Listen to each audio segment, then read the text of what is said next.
पुराने ज़माने की यह कहानी बहुत ही दिलचस्प और बड़ी सीख देने वाली है। उस ज़माने में राजाओं का राजा हुआ करता था।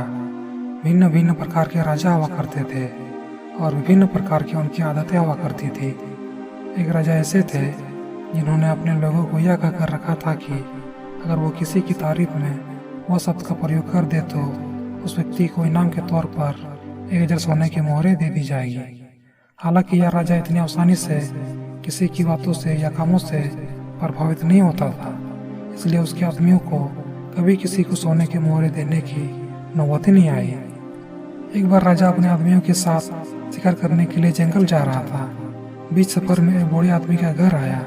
राजा ने देखा कि वह बूढ़ा आदमी उम्र में 90 साल से भी ज़्यादा का लग रहा है, फिर भी वह बड़ी मेहनत से एक फल देने वाला पेड़ का पौधा अपने घर के बगीचे में लगा रहा था।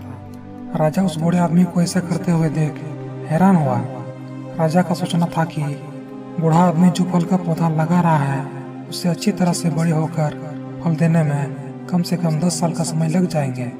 बूढ़े आदमी की हालत देखकर लगता था कि वह शायद ही 1-2 साल और निकल पाएगा। फिर बूढ़ा आदमी क्यों उतना मेहनत और तकलीफ उठा रहा है? राजा अपने आदमियों के साथ उनके पास पहुंचा और उसने यही प्रश्न बूढ़े आदमी से किया। तो बूढ़ा आदमी ने कहा, महाराज, अगर यही सोच मेरे दादा परदादा रखते तो आप मेरे बगीचे के इन कई पेड़ों को जो वह मेरी उम्र के थे तब लगा गए थे शायद यहाँ नहीं देख पाते और ना ही मुझे उनसे फल खाने के लिए मिलते। जैसे मेरे दादा परदादा ने मेरे बारे में सोचकर उन पौधों को लगाया था, मैं भी अपने बच्चों और बच्चों के बच्चों को ध्यान में रखकर इस पौधों को लगा रहा हूँ। मेरे पूर्वजों ने उनका फर्ज अदा किया था, अब मैं मेरा फर्ज अदा कर रहा हूँ। राजा ने जैसे ही बूढ़े आदमी के विचार सुने तो उसके मुंह से वह निकल गया। राजा के आदमियों ने राजा के मुंह से वह शब्द का प्रयोग सुनते ही उस बूढ़े आदमी को 1000 सोने के मोहरे की थैली इनाम के रूप में दे दी।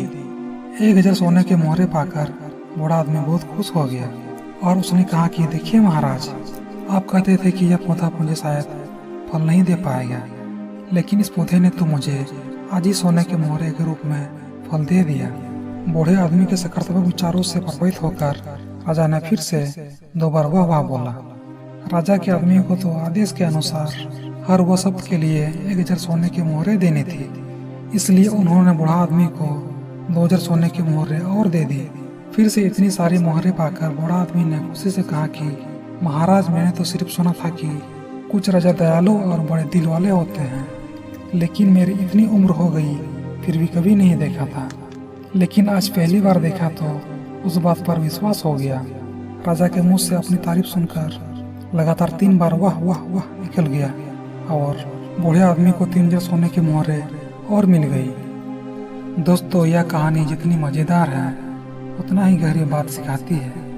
यह कहानी हमें सिखाती है कि हर काम सिर्फ अपने मतलब के लिए नहीं करना चाहिए। जब हम कोई काम निस्वार्थ भाव से करते हैं या दूसरों का भला करने के लिए कहते हैं तो उसका फल भी हमें जरूर और जल्दी मिलता है, चाहे कोई भी रूप में हो।